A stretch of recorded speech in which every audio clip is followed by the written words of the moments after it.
We are the members of White Raven Investigations and Paranormal Society, otherwise known as RIPS.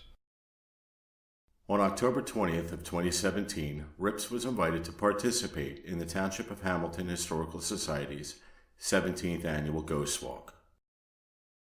The tour began at the historic Presbyterian Church, which was built in 1841 and has continuously been a focal point for the community. From there, groups proceeded to the historic Atlantic County Courthouse, which was built in 1838. Over the years, this court has seen more than its share of emotional trials, justice for victims, and punishment for the convicted. The next stop on the tour was Memorial Park, with its centerpiece being this lovely fountain.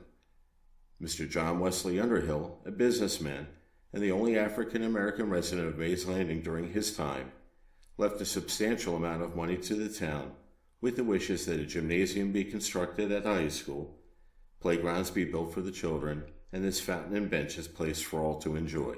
The next stop was the county seat Forest. There, the tour groups were told the rumors of the Underground Railroad having a station in the immediate area, as well as the true story of a brutal and sadistic murder that took place across the street. The tour then moved on to the railroad station on Taylor Avenue, where the true story of a horrific train wreck was told. Following that, the groups passed several other historical sites, including the Abbott House, where claims of a teenage boy, given the name Martin, along with a young girl, played on the third floor by bouncing balls, knocking books off shelves, and appearing as shadowy figures in windows and mirrors. The tour came full circle, ending appropriately in the cemetery adjacent to the Presbyterian Church. The cameras we used during the Ghost Walk were all able to record in the dark using infrared illuminators. A digital camcorder with an IR illuminator was used in the courtroom, while a mini DV camcorder with an IR illuminator was used at the train station. The camcorders also recorded sound. In addition to the camcorders, a digital camera that had been converted to taking images only in infrared light was used for still pictures. Additionally, we used digital audio recorders at both locations. Some were mounted on tripods and placed in stationary positions, and others were hand-carried. This device is a millimeter. The millimeter measures the strength of electromagnetic fields in the Gauss scale, as well as ambient air temperature. An area with no magnets or electricity should give a flat 0.0 milligauss reading. There is a theory that spirits are composed of energy, which can be measured using EMF meters. Another theory suggests that spirits will use existing electromagnetic fields in order to manifest. This device is a K2 meter. Like the millimeter, it also measures electromagnetic fields. Using a graduated series of lights, the K2 meter indicates the strength of the electromagnetic field that it is detecting. We decided the best course of action was to divide the group and cover two locations we felt would be most likely to yield activity.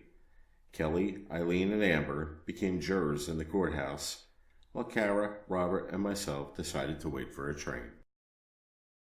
You will hear Judge Throckmorton describe a few of the claims associated with the courthouse. In addition to the claims the judge described, people often report the elevator moving between floors on its own, hearing bells, seeing lights turning on and off inside the building at night, and that feeling of not exactly being alone in the room. Things do go bump in the night, and most noises heard during an investigation have simple and very likely causes. Houses do settle, furniture does creak, and air and water pipes do cause bangs. Sounds that have no identifiable source may be what are referred to as phantom sounds. Some such noises are heard as they happen, and some are only found while reviewing the recordings.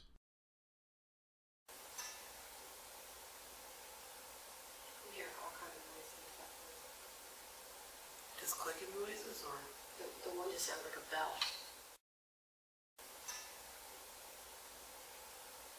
We hear all kinds of noises. Just clicking noises, or the one just sounds like a bell. After setting up at the train station and awaiting the first group, we heard this sound that seemed to originate on the north side of the building.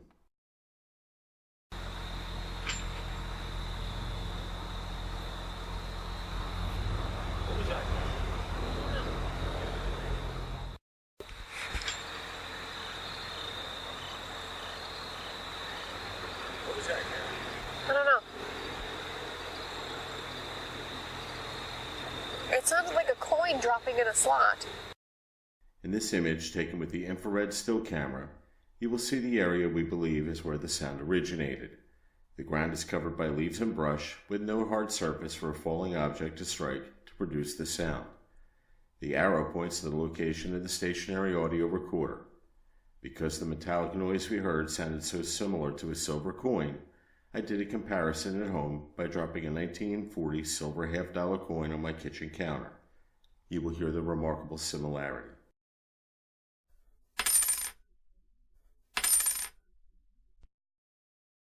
The claims of paranormal activity along the former railroad are the sounds of a steam engine whistle and the shriek of a woman that some have named Mary. Those that have heard the unnerving sounds attribute them to the violent and deadly train wreck that occurred very nearby in 1880. Are you waiting for a train?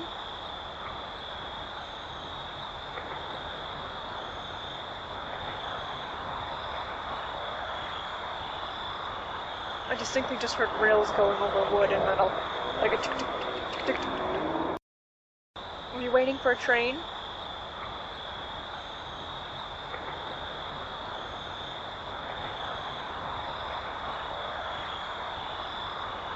I distinctly just heard rails going over wood and metal, like a tick tick tick tick tick. As you can see, the rails were removed years ago. Did Kara hear the residual sound of a train from the past? Kelly, can you tell us the difference between a residual haunt versus an intelligent haunt? In my opinion, I would say a residual haunt is stored energy. It plays almost like a movie. It does not interact with you. It doesn't respond. It's just in its own time, its own place. Pays no attention to what else is going on in the environment, atmosphere. It just plays over and over and over again. And that versus an intelligent haunt? In my opinion, an intelligent haunt, which we've captured several times in our experiences doing different investigations, would be a spirit or an entity or even an energy that is able to react to us and with us. If we were to ask a question and we get an intelligent answer or even a relevant answer to what we're speaking about, to me, that's what I would consider to be an intelligent haunt. Okay, so residual haunt isn't even a ghost. It's just stored energy playing back, much like John Wayne on a VHS tape. Exactly. That's how I would describe it. Okay. Can you blow that candle out on that desk?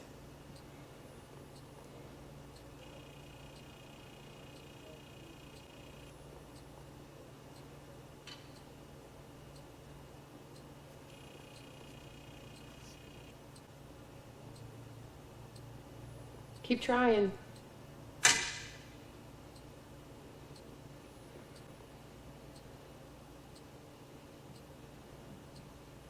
Thank you. Can you blow the candle out?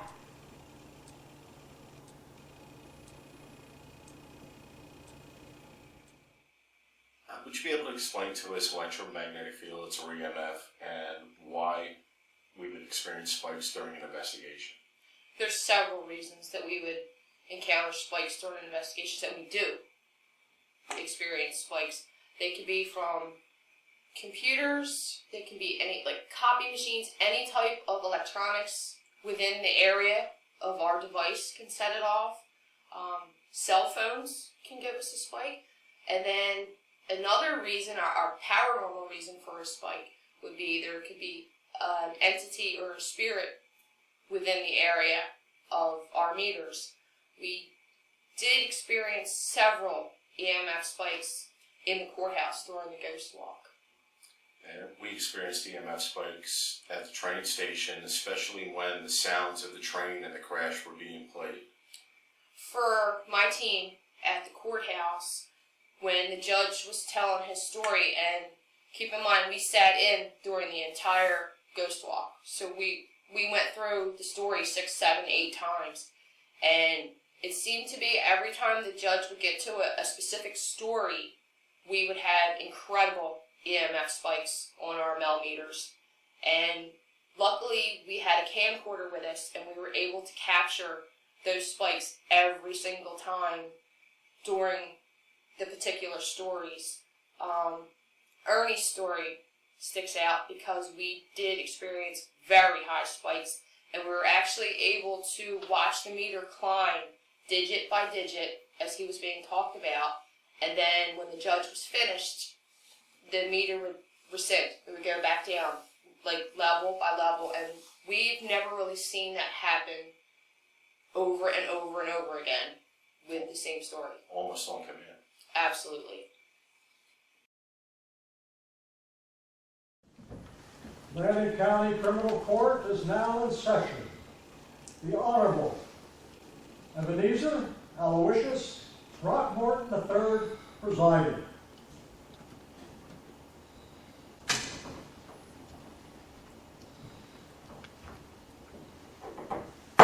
Please be seated.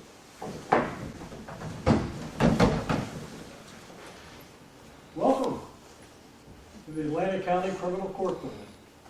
Built in 1838, and it wasn't until the 1970s that the clerk's office and the surrogate's office were connected with the courthouse.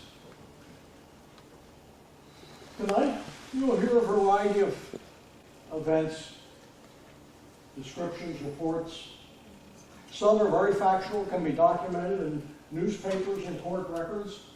Others cannot be so thoroughly documented, and yet there are people who believe in them very, very strongly. And so, listen, so you can make and draw your own conclusions.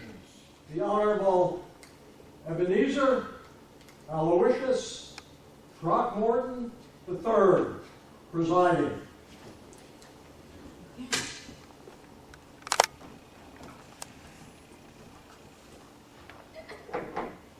You may be seated.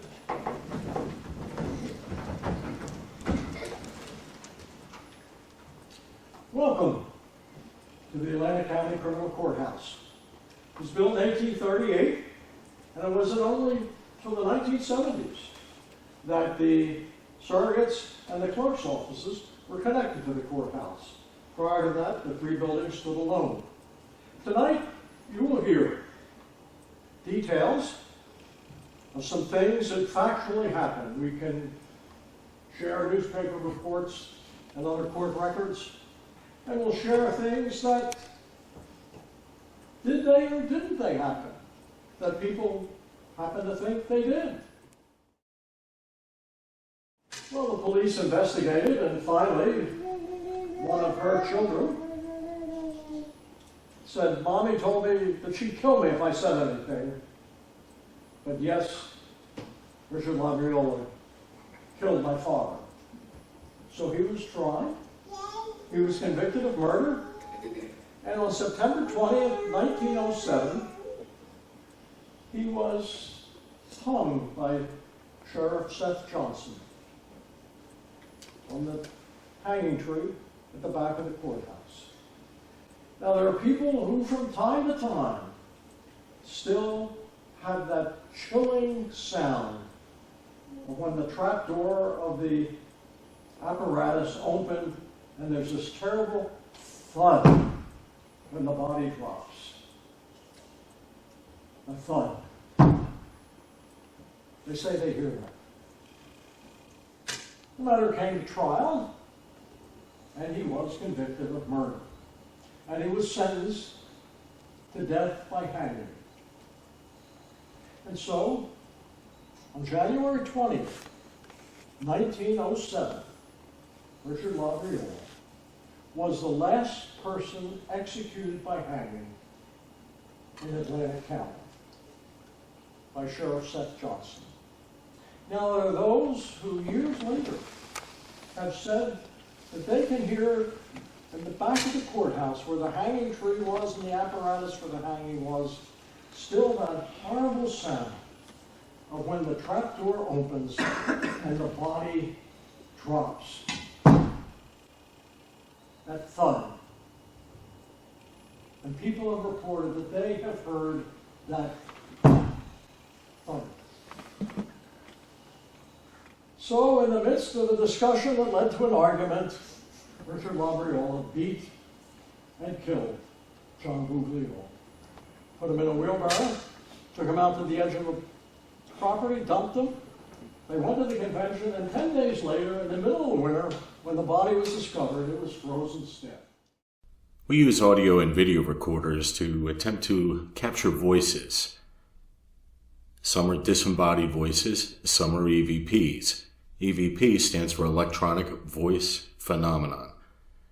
The difference between a disembodied voice and an EVP is you can hear a disembodied voice while you were there. You hear it live, you hear it with your own ears. An EVP is something that we don't hear at the time, but we do hear later during review. If you listen closely, you will hear what sounds to be a faint cry immediately after the judge demonstrates the sound of the gallows by stomping his foot. They would hear that thud. They would hear that thud.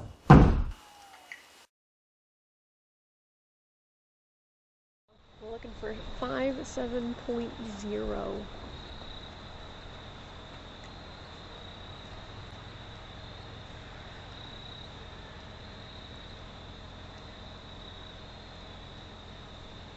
Now take the heat out of the air. That's a motorcycle. Yep. Yeah, it's not what I heard. Train noises. Ooh, this is a big group. Okay, they need help. And over there, you want to introduce yourselves? I'm John Piggott. I'm Kara. I'm Robert. Have we found anything? It seems every time they play the sound of the train, we are getting Some readings. elevated readings with EMF. And we have heard a growl and a couple other sounds as well. Wow. But yeah, every time that the train noise plays, I get a 0.3 milligauss on my EMF reader. Wow. It seems to be going up when he plays the sound.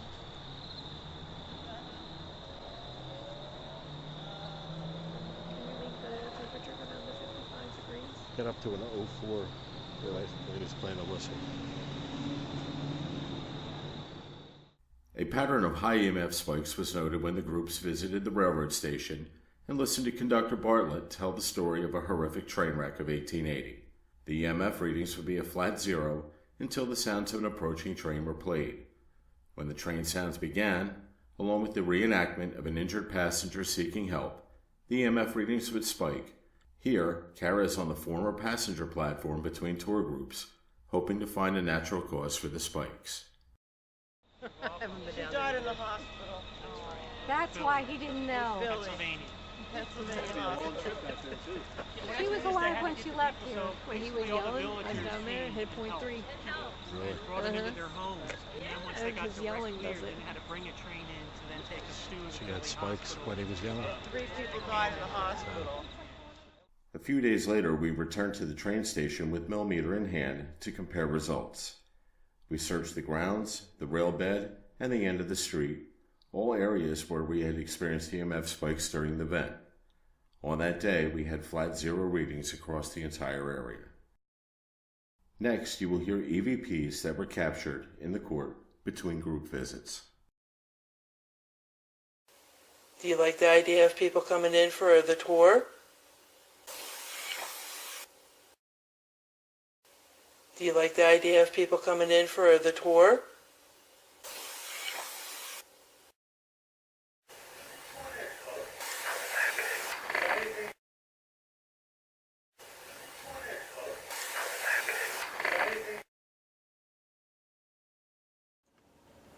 Now, another incident. There's one dry summer afternoon. 3 men decide to break into the courthouse and rob the safe on the 2nd floor.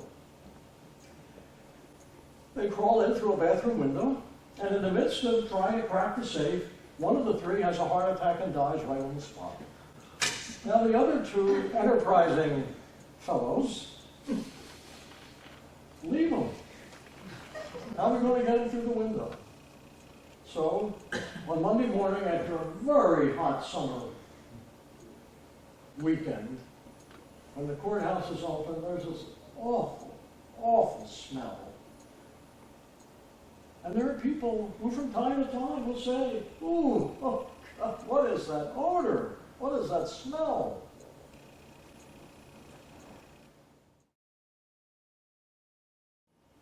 And then there's the case of William O'Mara.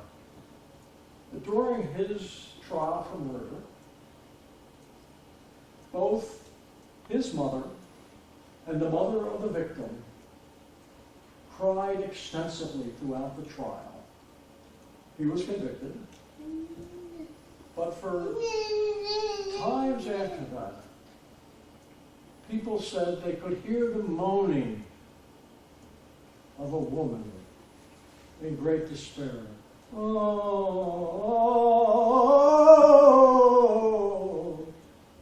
oh, oh.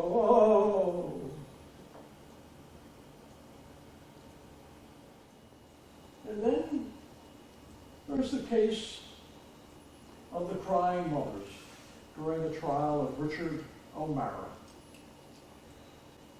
He was tried and convicted of murder, and all during the trial, both his mother and the mother of the victim cried extensively, moaned, oh, oh,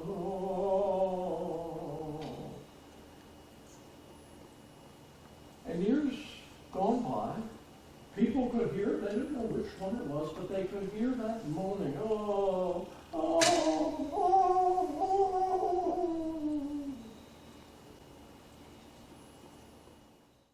What you will hear next are EVPs we captured while standing on the railbed a short distance from the station.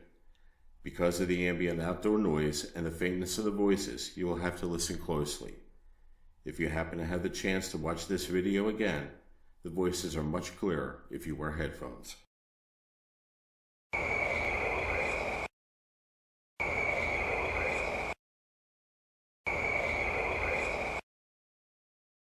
Brakeman?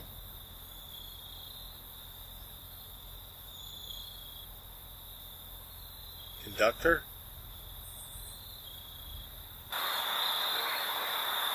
Maybe. I hear geese. No, right before the geese I got a maybe. Were you a conductor? Brakeman?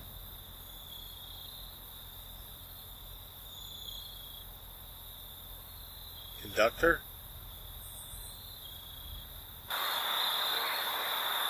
Maybe. I hear geese. No, right before the geese I got a maybe. Were you a conductor?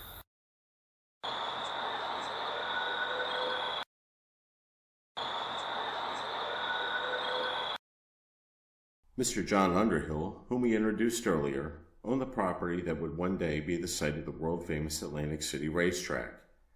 In an ironic twist, Ernie DeMasi took his own life inside the courthouse after being convicted of embezzling a substantial amount of money and gambling it all away on the ponies at the Atlantic City racetrack.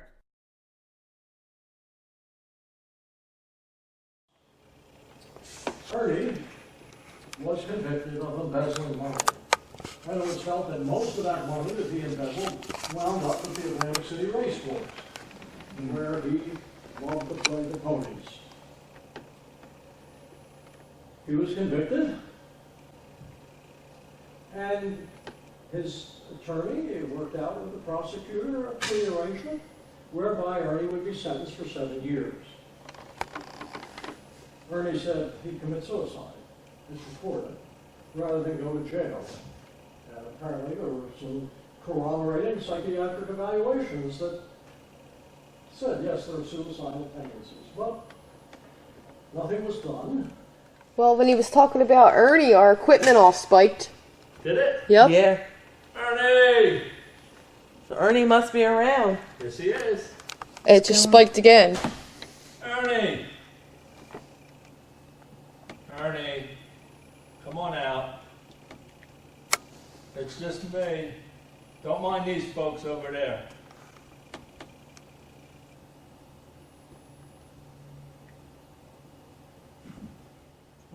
Finally, Ernie DeMasi. Ernie had a trucking company in Hamilton. And he'd enter into contracts with other trucking companies who needed trucks and didn't have enough themselves to do work for them. And so he received the money, but didn't do the work. And so he was indicted and tried. Now, some reports say he embezzled $225,000, and some say he embezzled $400,000. But he was convicted. And the prosecutor and the defense attorney entered into a plea where Ernie would serve 7 years in prison. After that was announced, and before the actual sentencing, Ernie was telling people, so the reports go, that he would commit suicide before he went to prison. And there were psychiatric reports, apparently, that confirmed that he was indeed suicidal. But there was nothing done about that. And on the day when he was to come before Judge Arthur Guerrero for the sentencing in 1984, came into the courthouse, no metal detectors at that point. And finally, Ernie DeMasi, a 38-year-old owner of a trucking business in Hamilton. And other companies would employ Ernie's company because he could supply trucks and they didn't have enough themselves. And contracted him to do business. And so Ernie was paid rather well, except he didn't deliver the business. And so he was charged with embezzlement. Some reports are $225,000 back in 1984, and others over $400,000. But he embezzled all this money and apparently lost it all, or most of it, at the racetrack, because he loved to play the ponies. He was brought to trial and was convicted of the embezzlement in Judge Arthur Guerrero's court. And the prosecutor and the defense attorney worked out a plea bargain of Ernie being sentenced to 7 years in prison. The time between the plea deal and the coming to court for sentencing before Judge Arthur Guerrero, Ernie reportedly told a number of people that he'd commit suicide before he'd go to prison. And there were those who reported that there were psychiatric reports to corroborate that, yes, he was suicidal. But the day came for Ernie's sentencing. Ernie was 38. And back in 84, there weren't the same strict metal detections of coming into the courthouse. And so at the sentencing, when it was pronounced 7 years by Judge Arthur Guerrero, he reached in and pulled out a handkerchief and revealed that under the handkerchief was a gun, and the chaos erupted in the courtroom, and people shouting and saying, "Hey, no!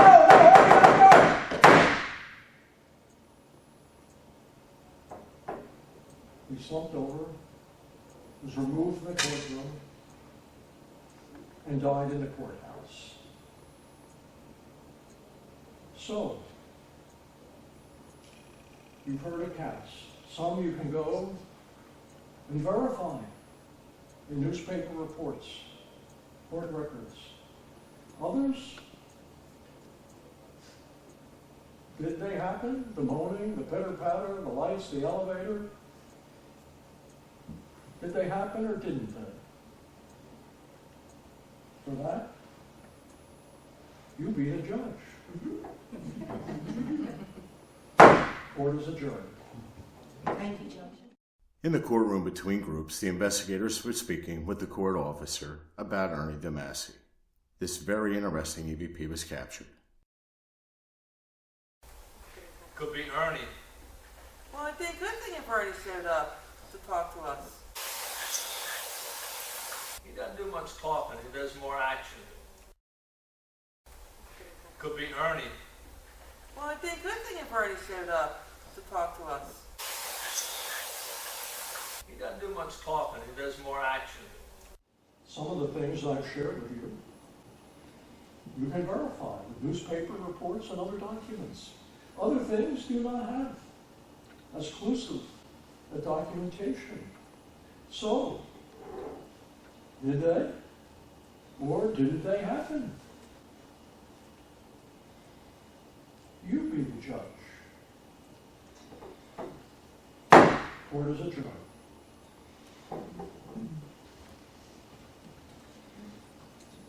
Thank you, Judge.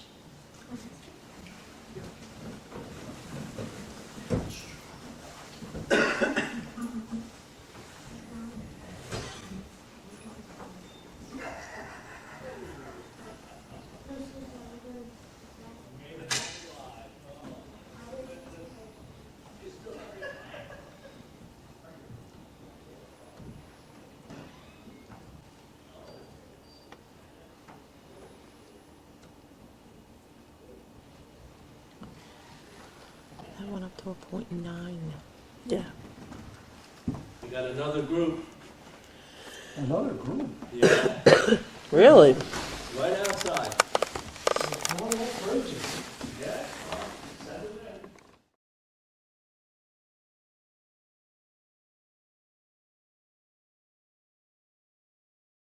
In the not-too-distant past, the people of this serene, peaceful town in the heart of the New Jersey Pinelands lived their lives in peace and security until one rainy, cool August night that changed everything forever.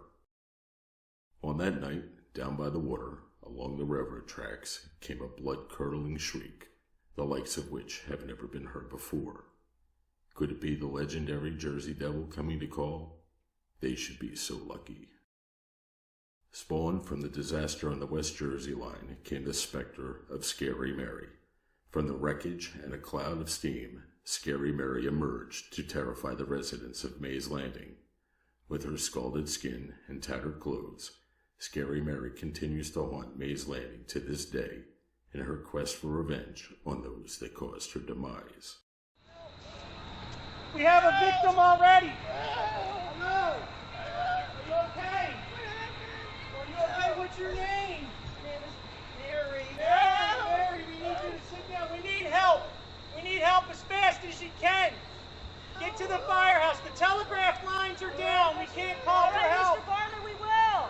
Thank you. Have a great evening. Legend tells that those who hear the distant sound of a train whistle and the screams of Scary Mary are tormented by her spirit for what little remains of their lives. So on a cool, rainy August night, take a walk near the old railbed, and perhaps you too will hear Scary Mary. But be careful what you wish for. Wait! Did you hear that? Yeah, what was that? What is that?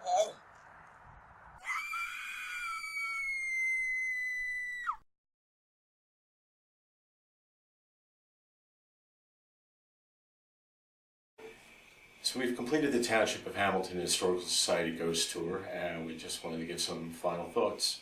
Kelly? My team and I had a great night inside the courthouse. We were able to capture a lot of very clear EVPs. We had major EMF spikes that continued throughout the night, and the candle flickering, the candle that we had set up that seemed to flicker on command, it was amazing. Yeah, we had similar experiences down at the train station. We did get high EMF spikes during the train noises and the commotion of the conductor telling the tale. And in between groups, Carol, Robert, and I were able to take a walk down the railbed and try to capture some EVPs, which we did. But again, we found nothing there that was threatening or scary, except for Scary Mary, of course. But other than that, we had a great time. We got to meet a lot of great people. We were very excited for the opportunity to work with the Historical Society, and we hope to continue doing more work with them. They were great. They were very accommodating, and our whole group wishes to thank them for their support and everything that we've been doing. watching, and please visit with the Township of Hamilton Historical Society whenever you get a chance to.